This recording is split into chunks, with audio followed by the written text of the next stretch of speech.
Israeli গণমাধ্যমগুলো জানিয়েছে, Iran অধিকৃত অঞ্চল জুড়ে পঞ্চম দফার ক্ষেপণাস্ত্র হামলা চালিয়েছে। এই হামলায় টিবেরিয়াস, অধিকৃত গোলান এবং লোয়ার গ্যালিলির অবস্থানগুলো লক্ষ্যবস্তু করা হয়েছে বলে ইরানের গণমাধ্যম সূত্রে জানা গেছে। এসব এলাকায় সাইরেন বেজে উঠেছে এবং বিকট শব্দে বিস্ফোরণের শব্দ শোনা গেছে। ইসরায়েলি গণমাধ্যমগুলো আরও জানিয়েছে যে কঠোর সেন্সরশিপের কারণে ক্ষেপণাস্ত্র হামলার কোনো ফুটেজ প্রকাশ করা হয়নি। কান 11 ইসরায়েলের পক্ষ থেকে জানানো হয়েছে, অধিকৃত উত্তরাঞ্চলে একাধিক বিস্ফোরণ ঘটেছে এবং এর শেলের টুকরো পার্শ্ববর্তী জনবসতিতে আঘাত হেনেছে।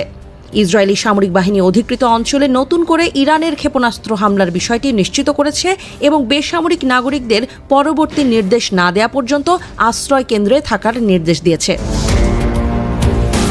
ইসরায়েলের হোম ফ্রন্ট কমান্ড জানিয়েছে, পবিত্র আল কুদস, তেল আবিব, পশ্চিম তীরের বসতি এবং আরও শত শত এলাকায় সতর্কতামূলক সাইরেন বাজানো হয়েছে।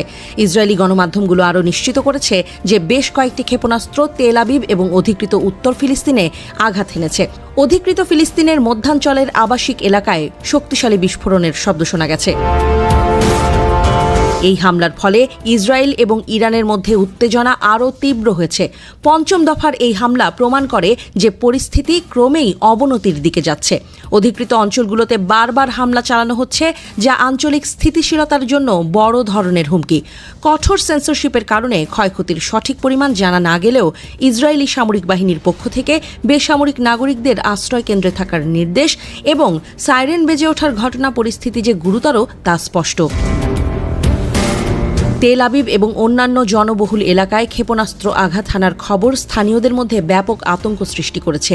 এর আগে যেসব হামলা হয়েছিল সেগুলোর ক্ষয়ক্ষতি সীমিত থাকলেও এবারের হামলার ব্যাপকতা নিয়ে উদ্বেগ বাড়ছে।